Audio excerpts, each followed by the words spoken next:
बच्चों, आज की इस वीडियो में हम बात करने वाले हैं आरबीएससी क्लास 12 फिजिक्स के पेपर सॉल्यूशन के बारे में।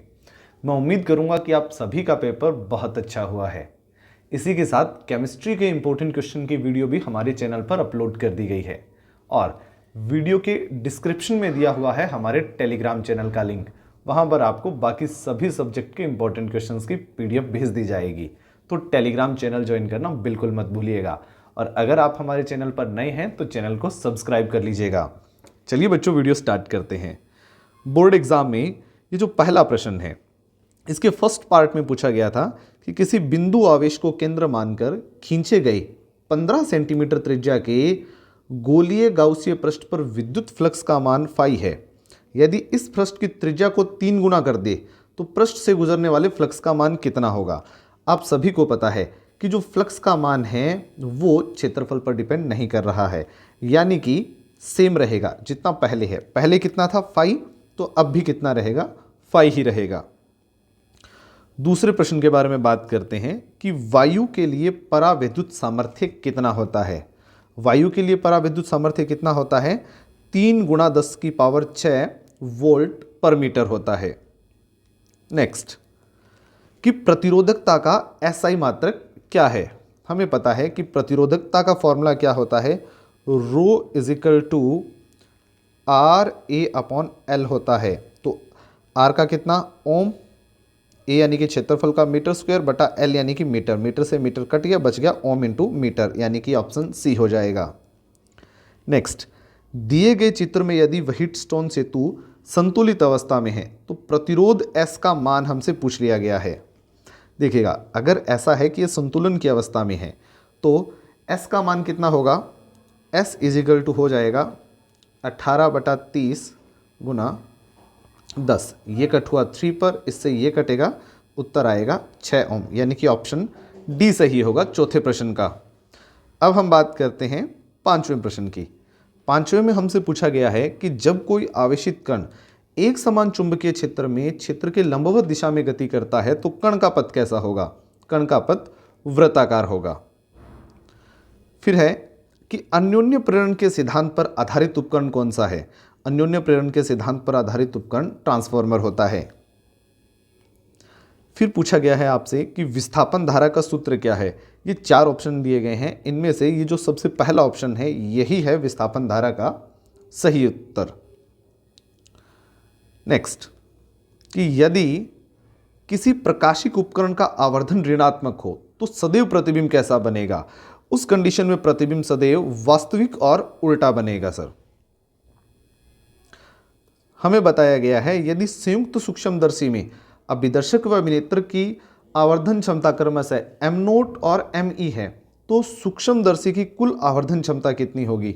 हमें पता है कुल आवर्धन क्षमता m का फॉर्मूला कितना होता है, mo इंटू एम ई, यानी कि इसका सही हो जाएगा ऑप्शन सी। 10वां है कि सूर्य से प्राप्त प्राकृतिक आवेश कैसा होता है। ये अध्रुवित प्रकाश होता है। किसी धातु से उत्सर्जित प्रकाशिक इलेक्ट्रॉन की अधिकतम गतिज ऊर्जा 1.8 इलेक्ट्रॉन वोल्ट है। निरोधी विभव का मान कितना होगा। हमें पता है कि निरोधी विभव का जो मान होता है ना, वो इलेक्ट्रॉन की अधिकतम गतिज ऊर्जा के बराबर ही होता है। तो इस प्रश्न का सही उत्तर आएगा 1.8 वोल्ट। नेक्स्ट है कि फोटोन का संवेग कितना होता है। तो ये होता है h/λ। फिर है संघट प्राचल के अधिकतम मान के लिए अल्फा कण का प्रकीर्णन कैसा होगा। देखिए, इसका सही उत्तर होगा 0 डिग्री। फिर है हाइड्रोजन परमाणु में किसी इलेक्ट्रॉन की प्रथम उत्तेजित अवस्था में आवश्यक उत्तेजन ऊर्जा का मान। अगर ऊर्जा पूछ लेता तब तो -3.4 इलेक्ट्रॉन वोल्ट हो जा, लेकिन यहाँ पर उत्तेजन ऊर्जा पूछी गई है। उत्तेजन ऊर्जा का फॉर्मूला कितना होता है, E बराबर होता है E2 - E1। आपको पता है E2 का मान कितना होता है, -3.4, माइनस E1 का मान कितना हो जाएगा, -13.6। ये आएगा -3.4 प्लस का 13.6। उत्तर बनेगा 10.2 इलेक्ट्रॉन वोल्ट। ऑप्शन बी सही होगा इसका। नेक्स्ट, वे परमाणु जिनके परमाणु क्रमांक समान हैं लेकिन द्रव्यमान संख्याएं भिन्न है, इनको हम क्या कहते हैं? इन्हें हम समस्थानिक कहते हैं। फिर है कि अकार्बनिक अर्धचालक का उदाहरण क्या है? अकार्बनिक अर्धचालक का सही उदाहरण होगा CDS। ये थे बच्चा पहला जो आपका प्रश्न है उसके 16 के 16 प्रश्नों का हल। अब हम चलते हैं दूसरे प्रश्न की ओर। देखिए दूसरा प्रश्न क्या है? रिक्त स्थानों की पूर्ति करना हमसे पूछा गया है।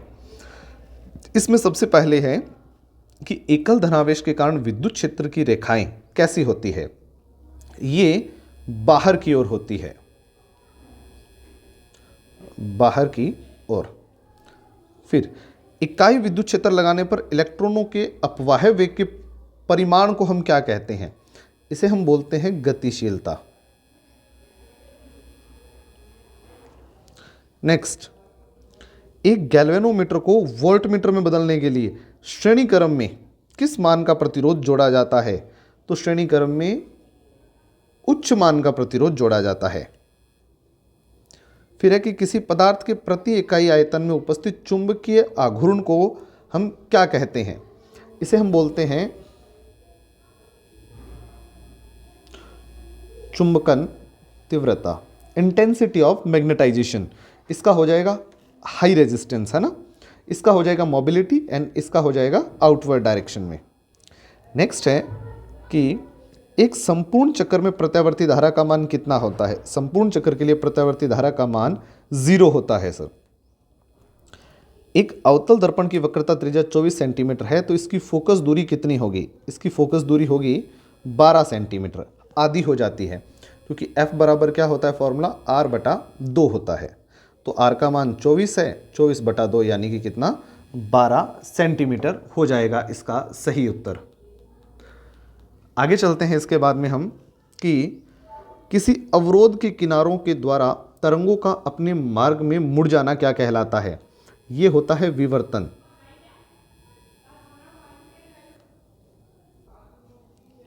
नेक्स्ट, विभव V द्वारा त्वरित किसी इलेक्ट्रॉन से संबंध डी ब्रोगली तरंग दैर्ध्य का सूत्र कितना होता है? सूत्र हमसे पूछा है तो देखने वाली बात यह है, एक्चुअल में जो सूत्र होता है वो तो ये है 12.27/√V एंगस्ट्रॉन्ग, पर यहाँ पर नैनोमीटर में पूछ रखा है। नैनोमीटर में है तो ये हो जाएगा 1.227/√V होगा। नेक्स्ट, यदि हाइड्रोजन परमाणु के प्रथम कक्षा की त्रिज्या 0.5 × 10⁻10 मीटर हो तो इसकी दूसरी कक्षा की त्रिज्या हमें मीटर में पूछ रखी है। तो इसे सॉल्व करने का तरीका क्या होता है? Rn = होता है n² × R1। n² यानी कि दूसरी कक्षा तो 2 का स्क्वायर हो जाएगा 4 × R1 का मान है 0.5 × 10⁻10। इसको सॉल्व करोगे तो ये उत्तर आ जाएगा 2 × 10⁻10 मीटर, इसका सही उत्तर होगा। फिर है कि अपद्रवी अर्धचालक के कितने प्रकार होते हैं? तो 2 प्रकार होते हैं। यह आपका दूसरे प्रश्न का हल पूरा हो चुका है।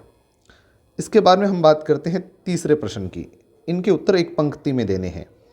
सबसे पहले है कि किसी एकल धनावेश जिसका मान Q का मान 0 से बड़ा हो उसके लिए समविभव पृष्ठ का डायग्राम बनाना है। इसका डायग्राम बनेगा ये वाला डायग्राम, है ना। एक बिंदु आवेश यहाँ पर बीच में सेंटर में रखा हुआ है, इससे समविभव पृष्ठ का डायग्राम होगा ये वाला। नेक्स्ट है कि ओम के नियमानुसार विभवांतर V और धारा I में ग्राफ बनाइए। ये आपको कुछ ऐसा मिलेगा।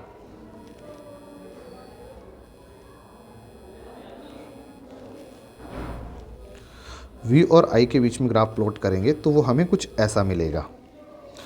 नेक्स्ट है कि अनुचुंबकीय पदार्थ किसे कहते हैं? देखिए अनुचुंबकीय पदार्थ कौन से होते हैं? वे पदार्थ, अनुचुंबकीय पदार्थ कौन से होते हैं? वे पदार्थ जिन्हें चुंबकीय क्षेत्र में रखने पर, वे पदार्थ जिन्हें चुंबकीय क्षेत्र में रखने पर इनमें क्या हो जाता है?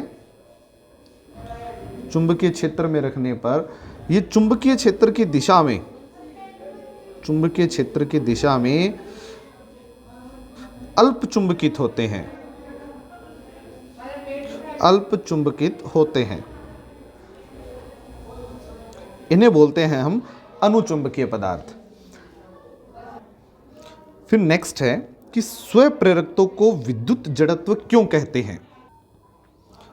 तो इसका उत्तर हो जाएगा कि स्वप्रेरण द्वारा उत्पन्न विद्युत वाहक बल परिपथ में प्रत्येक धारा परिवर्तन का विरोध करता है, और यही कार्य यांत्रिकी में कौन करता है, द्रव्यमान करता है, जो कि किसका मापक है, जड़त्व का। अतः हम कह सकते हैं कि स्वप्रेरण को जड़त्व का मापक कह सकते हैं। नेक्स्ट क्वेश्चन है कि कला संबंध स्रोत किसे कहते हैं। देखिए, कला संबंध स्रोत कौन से होते हैं कि जब दो प्रकाश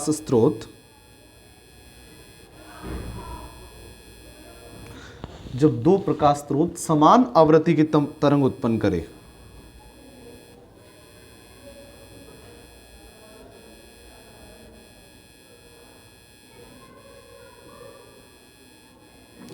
समान आवृत्ति की तरंग उत्पन्न करे, वह दोनों के मध्य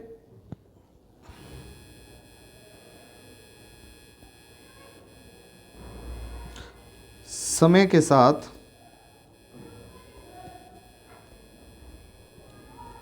कलांतर नियत रहे, इसे हम क्या बोल सकते हैं, कला संबंध स्रोत बोल सकते हैं।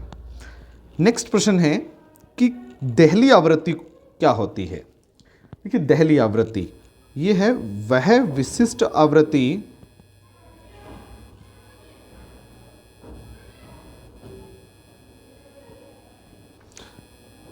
जिससे कम आवृत्ति पर प्रकाश विद्युत प्रभाव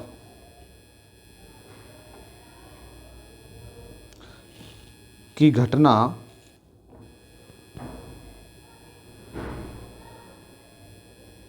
नहीं होती है। यह होगा इसका सही उत्तर। नेक्स्ट है आयनन ऊर्जा किसे कहते हैं। तो हम कह सकते हैं कि वह न्यूनतम ऊर्जा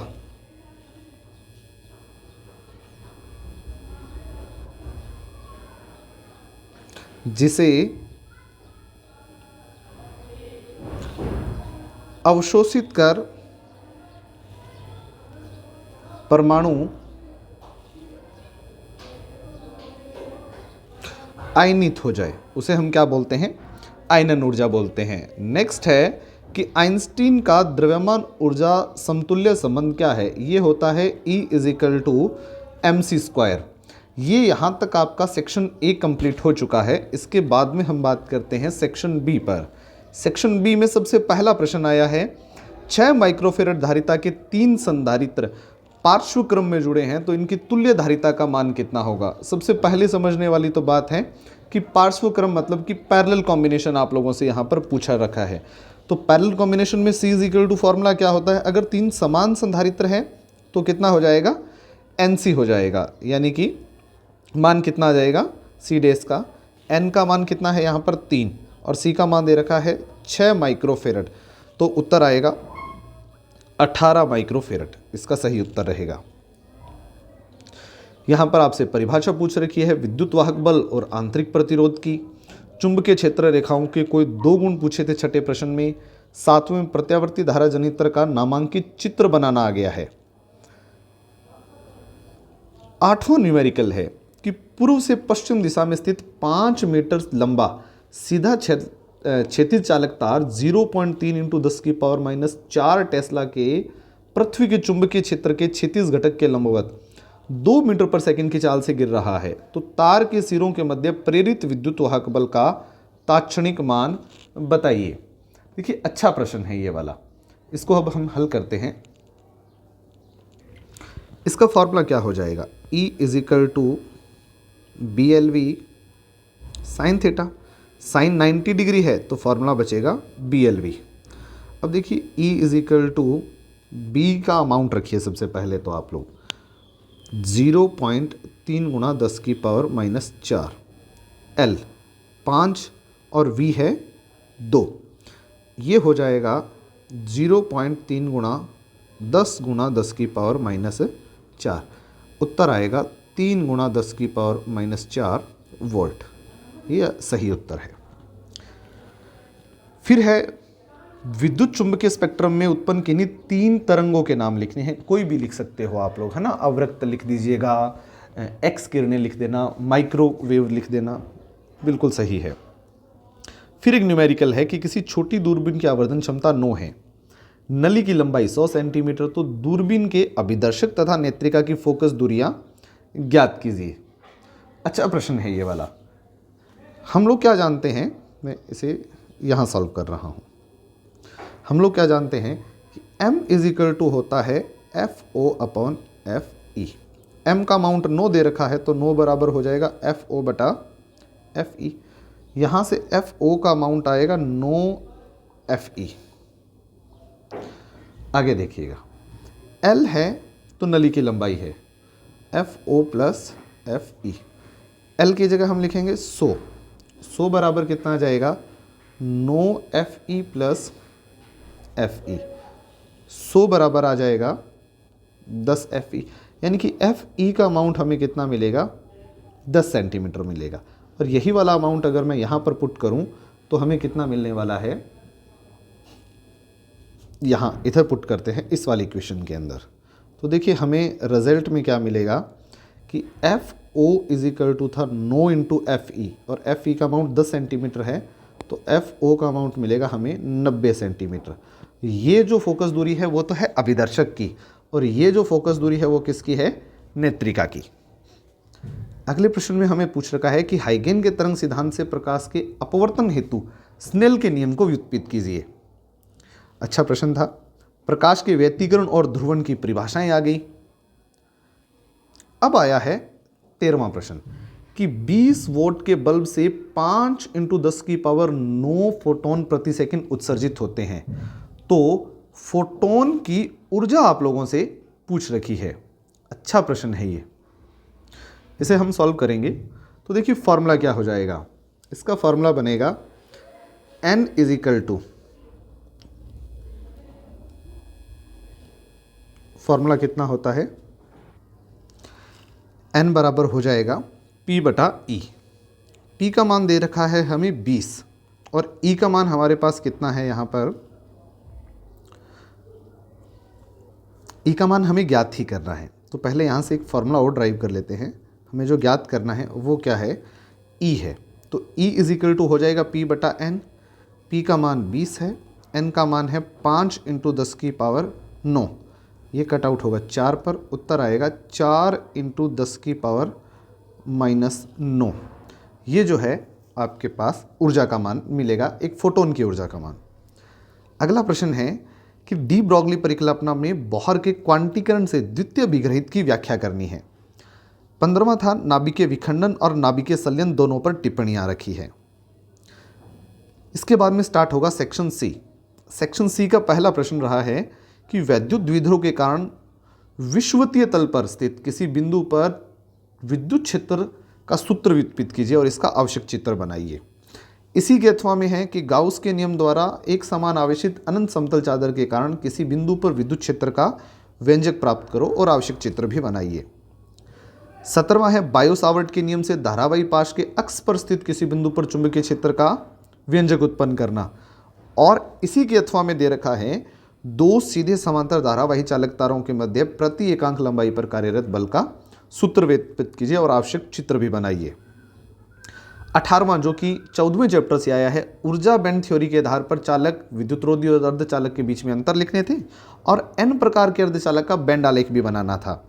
और इसके अथवा के अंदर ये वाली युक्ति के लिए कार्यविधि समझानी थी। और ये वाली युक्ति है कौन सी, ये वाली देखिए, इधर निवेशी सिग्नल है और इधर निर्गत है।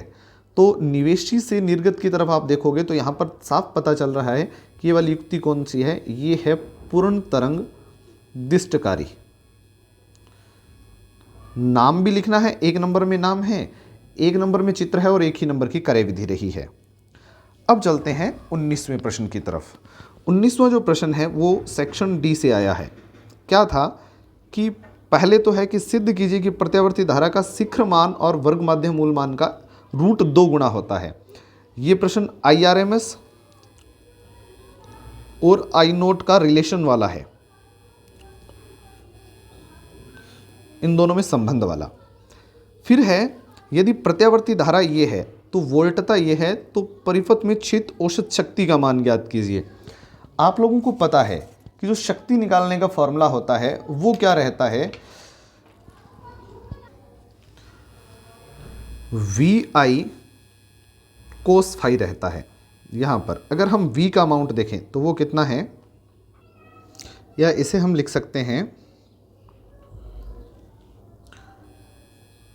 VRMS IRMS cos phi. ये फॉर्मूला है औसत शक्ति निकालने का। अगर यहाँ पर मान देखोगे, VRMS का मान कितना हो जाता है, V0 अपॉन √2, IRMS का हो जाएगा I0 अपॉन √2, इंटू में आ जाएगा कितना, cos फाई। और यहाँ पर फाई का अमाउंट कितना दे रखा है, π/3 है, यानी कि कितने डिग्री, 60 डिग्री। अब V0 की जगह हम लिखेंगे कितना, 200 इंटू I0 की जगह 4/√2 इंटू √2 हो जाएगा 2। cos 60 डिग्री का मान हो जाता है 2।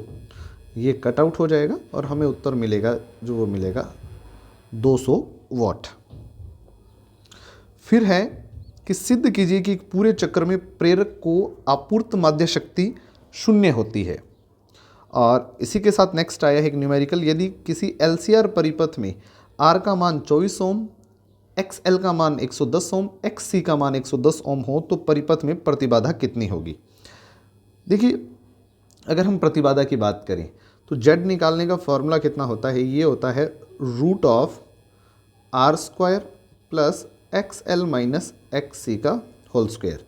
अब यहाँ पर XL और XC तो दोनों क्या है, इक्वल है, तो XL माइनस XC का मान तो 0 हो जाएगा, यानी कि ये वाला जो सारा अमाउंट है वो तो रह जाएगा। बचेगा कितना, Z बराबर √R²। तो यहाँ से हम लिख सकते हैं, स्क्वायर से रूट कैंसिल हो गया तो Z बराबर कितना बच जाएगा, R बच जाएगा। और R का मान कितने ओम है, 24 ओम है, तो इस प्रश्न का उत्तर Z बराबर कितना हो जाएगा, 24 ओम ही इसका उत्तर रहने वाला है। फिर हम बात करते हैं नेक्स्ट की कि पूर्ण आंतरिक परावर्तन को परिभाषित कीजिए। किसी गोलीय दर्पण के लिए U, V और F में संबंध स्थापित करो और इसका आवश्यक चित्र भी बनाओ। अच्छा प्रश्न था। और इसी के अथवा में जो प्रश्न आया वो ये था कि पार्श्विक विस्थापन को परिभाषित कीजिए, लेंस मेकर फॉर्मूले को व्युत्पन्न कीजिए और आवश्यक चित्र भी बनाइए, जहां संकेतों के सामान्य अर्थ यहाँ पर बता रखे हैं। देखिए, लेंस मेकर फॉर्मूला था, इसका डायग्राम आया है। अगर आप लोगों ने डायग्राम अच्छे से बनाया है जिसमें आप लोगों ने डायरेक्शंस वगैरह भी दिखाई है, इस वाले टॉपिक के अंदर भी किसी गोलीय दर्पण के लिए U, V और F में संबंध, ये है कौन से वाला, दर्पण समीकरण है, ठीक है, जिसको दर्पण सूत्र बोल दीजिए या समीकरण बोल दीजिए, वो वाला आप लोगों से पूछ रखा है। और पूर्ण आंतरिक परावर्तन की सिर्फ परिभाषा पूछी गई है। और इन प्रश्नों का जो नंबर है वो कुछ ऐसे है, 1 नंबर का पूर्ण आंतरिक परावर्तन है, 2 के लिए ये संबंध है और 1 नंबर का डायग्राम है। अगर आपने डायग्राम अच्छे से बनाया है तो आपको पूरे नंबर मिलेंगे, नहीं मिलाया है तो नहीं मिलेंगे। ऐसे यहाँ पर पार्श्विक विस्थापन 1 नंबर का था, लेंस मेकर फॉर्मूला 2 नंबर का है और इसका जो डायग्राम है वो 1 नंबर का है। अगर आप लोग सिर्फ डायग्राम बना करके भी आए हो तो भी आपको 1 नंबर मिलेगा। तो बच्चों, ये था आपके फिजिक्स के 12th के पेपर का सॉल्यूशन, जो कि आज ही के दिन हुआ है, RBSc फिजिक्स के बोर्ड एग्जाम का सॉल्यूशन वीडियो। तो बच्चों, एक छोटी सी आप लोगों से रिक्वेस्ट रहेगी कि फिज़िक्स का जो ये सफ़र था अपना बहुत अच्छा रहा है। मैं तो आपसे एक रिक्वेस्ट करूंगा कि मेरे YouTube चैनल को सब्सक्राइब कीजिएगा। आपके जो जूनियर बच्चे हैं क्लास 11th के, उन तक ही अप्रोच कीजिएगा ताकि नेक्स्ट साल उनका कुछ बेनिफिट हो। और केमिस्ट्री के इंपॉर्टेंट क्वेश्चंस की वीडियो मैं अपलोड कर चुका हूं। केमिस्ट्री के और जो प्रैक्टिस सेट है, इंपॉर्टेंट क्वेश्चंस हैं, उन सभी की हेल्प भी आप लोगों को की जाएगी। वो सारा मटेरियल आपको टेलीग्राम चैनल पर मिलने वाला है और टेलीग्राम चैनल का लिंक है वो इसी वीडियो के डिस्क्रिप्शन में दे रहा हूं मैं। वहां पर जाकर के आप टेलीग्राम चैनल को ज़रूर ज्वाइन कीजिएगा, जिससे कि आपको मैं जो आपको स्टडी मटेरियल भेजूंगा वो आसानी से मिल सके। और इसी के साथ आप लोगों को एक और मेरी छोटी सी रिक्वेस्ट रहेगी, वो ये है कि ये जो सॉल्यूशन वीडियो है वो आप लोग अपने फ्रेंड्स तक शेयर कीजिएगा, है ना। और सभी दोस्तों तक ये वाली वीडियो भेजनी है ताकि बच्चे जो हैं वो चेक कर सके कि उनके फिजिक्स में कितने नंबर आ रहे हैं, है ना। तो बच्चों, चलता हूँ मैं। आज की इस वीडियो में बस इतना ही। हम मिलेंगे एक नए वीडियो के साथ, तब तक के लिए गुड बाय, टेक केयर।